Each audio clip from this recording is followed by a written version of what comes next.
You గణేరాజు, అఖిల భారత రైతు కూలీ సంఘం రాష్ట్ర ప్రధాన కార్యదర్శి, సిపిఎంఎల్ న్యూ డెమోక్రసీ ఉమ్మడి తూర్పుగోదావరి జిల్లా నాయకులు, ఏఐకేఎంఎస్ జిల్లా ఉపాధ్యక్షులు, పీడిత ప్రజల ప్రియతమ నాయకుడు అమరుడు కామ్రేడ్ గుర్రాల పరంజ్యోతి గారి 19వ వర్ధంతి సభను ఈరోజు ద్రాక్షారామంలో నిర్వహించడం జరుగుతుంది. కామ్రేడ్ పరంజ్యోతి గారు దళితులు, పీడిత ప్రజల విముక్తి కోసం తమ జీవితాంతం కూడా కృషి చేస్తున్నారు.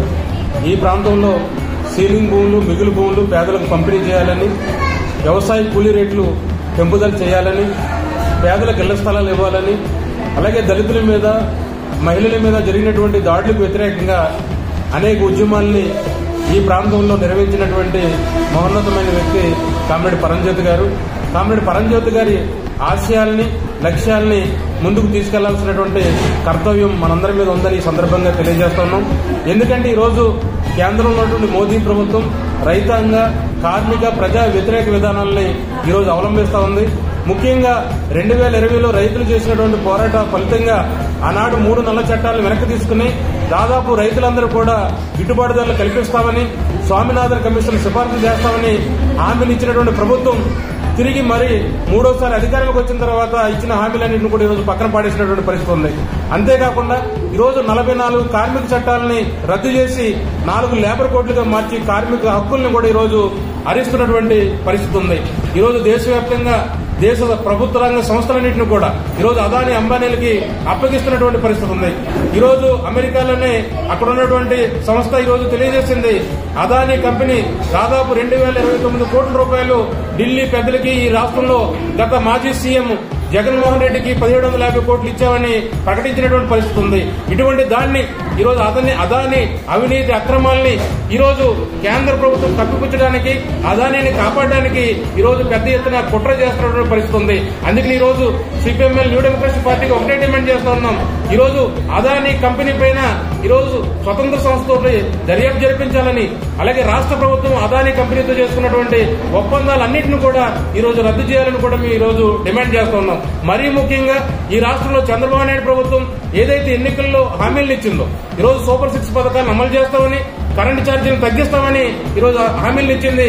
కానీ ఈరోజు దాదాపు ఈ రాష్ట్రంలో 5 కోట్ల ప్రజల మీద 17,000 కోట్ల కరెంటు ఛార్జీల భారాన్ని ఈరోజు మోపుతా ఉన్నటువంటి పరిస్థితి ఉంది.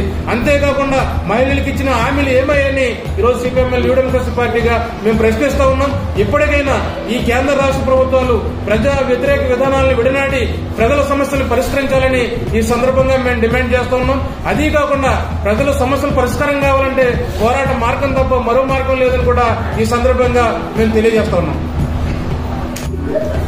ఈ సిద్ధు, పీడీఎస్యు రాష్ట్ర సహాయ కార్యదర్శి, ద్రాక్షారామ స్థానిక కామ్రేడ్ గుర్రాల పరంజ్యోతి గారు స్మారక గ్రంథాలయంలో ఈరోజు కామ్రేడ్ గుర్రాల పరంజ్యోతి గారు 19వ వర్ధంతి జరుగుతుంది.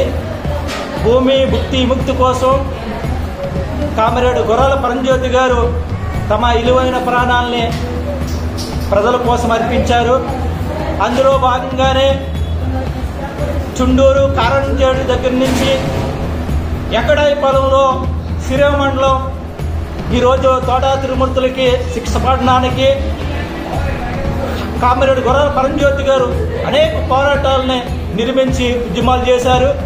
ఆ క్రమంలోనే చెల్లూరులో దళిత యువకుల మీద ఘటన మీద పెద్ద ఎత్తున పోరాటం చేశారు.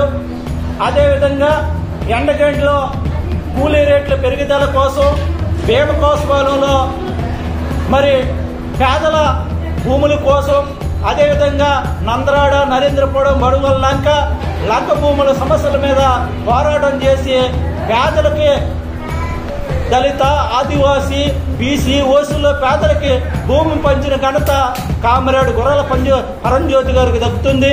అదేవిధంగా ఆయన వారసత్వాన్ని ప్రజలందరూ కూడా తీసుకోవాలా. ఎందువల్లంటే దేశంలో మతం పేర, కులం పేర దాడులు జరుగుతున్నాయి. సనాతన ధర్మం పేరుతో ఈ దేశంలో దేశాన్ని విచ్ఛిన్నం చేయడం కోసం రాజ్యాంగాన్ని ధ్వంసం చేస్తున్నారు. రాజ్యాంగంలో ఉన్న మత స్వేచ్ఛని, అదేవిధంగా అందరూ చట్టం ముందు అందరూ సమానమనే స్వేచ్ఛని కూడా మోగపైన సుప్రీంకోర్టులో కూడా కాలు రాస్తున్నాయి. పీడితులు దళితులు అందరూ కూడా ఈ హక్కులకు వ్యతిరేకంగా ఏదైతే ప్రజలకు వ్యతిరేకం వస్తున్న హక్కులకు వ్యతిరేకంగా పోరాటం చేశారా, ఆ పోరాటంలో పరంజ్యోతి వారి వారసత్వాన్ని మీరు తీసుకోవాలని మేము కోరుతున్నాం.